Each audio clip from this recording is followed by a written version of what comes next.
ఎంతమందికి దేవుడి గురించి చెప్పాలని ఉంది? నా దేవుడి గురించి చెప్పాలని ఉందా? నువ్వు ఒక చిన్న మాట చెప్తా, సూత్రం చెప్తానా? ఇక్కడికి వచ్చి చెప్పాలని ఉందా? అలా కాదుగా, అవి పెట్టుకోవద్దు. నాకు స్టేజ్ కావాలి, మైక్ కావాలి, నాకు స్పీకర్ కావాలి, డాల్బీ కావాలి, ఇవ్వద్దు. మైక్ ఇస్తేనే చెప్తా అని అట్టొద్దు. మనస్ఫూర్తిగా నీ పక్కింటికి చెప్పొచ్చు. అయితే చిన్న సూత్రం చెప్తాను ఏంటంటే, నువ్వు దేవుడి వాక్యం చెప్పేటప్పుడు ఎక్కువ శాతము దేవుడి వాక్యం కొంచెము, ఆ తర్వాత ఆ వాక్యం నీ జీవితంలో ఏం చేసింది ఎక్కువ అని చెప్పాలి. అది ఎక్కువ. నీ సొంత సాక్ష్యం చెప్పాలా. వాళ్ళకి అలా జరిగింది, వీళ్ళకి అలా జరిగింది అంటే ఆహా అనుకుంటారు.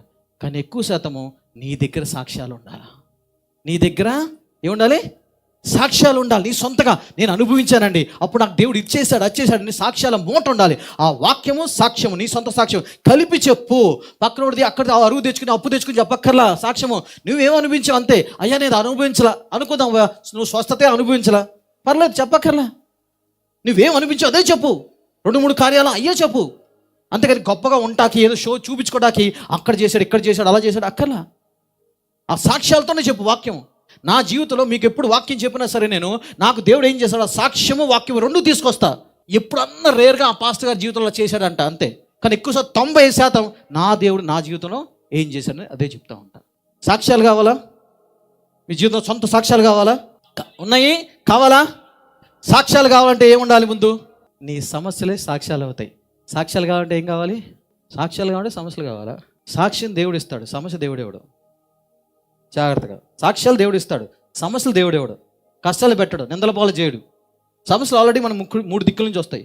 నా వల్ల వస్తాయి, నేను తీసుకునే తప్పుడు నిర్ణయాల వల్ల వస్తాయి. 1. 2, మనం మంచుకున్నాయి, ఏటోడు బాగున్నాడు రోడ్డు మీద అంతేనా, మనం మంచిగా తాగుతాం, వాడు పూసుకొని ముందు గుద్దెత్తాడు. ఇది 1. 2 ఇతరుల వల్ల వస్తుంది, మా చుట్టాలు, బంధువులు, వాళ్ళు మనం మంచుకున్నా సరే. 3వది మన ప్రియ శత్రువు అపవాది.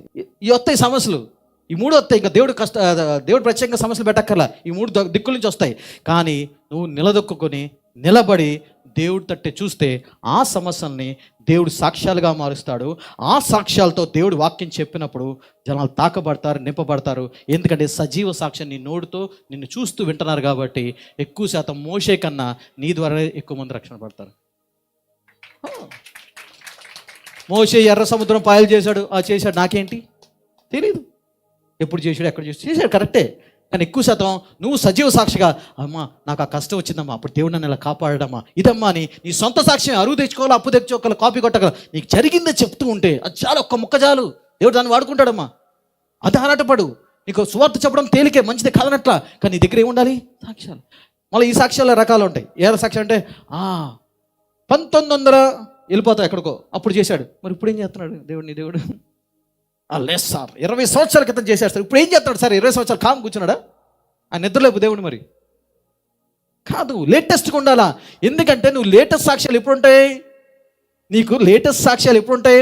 ఎప్పుడు దేవుడితో బతికితే ఉంటాయి. ఒకప్పుడు బతికావు, తర్వాత మామూలుగా ఉన్నావు, అప్పుడు ఎప్పుడో చేశాడు, ఇక అదే పాట. నాకు మరే 2003 ఆ ప్రాంతంలో జనవరిలో చేశాడు, అదే చెప్తావు జీవితాంతం. ఇక నీకు తర్వాత ఏం చేశాడమ్మా అంటే తెలియదు. ఆయన విడిచిపెట్టాడు, నేను విడిచిపెట్టాను, నాకు తెలియదు.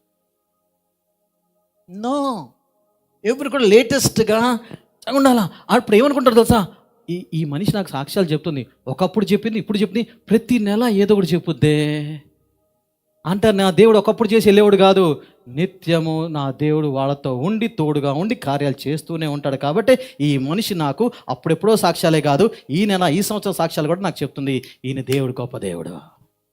హల్లెలూయా.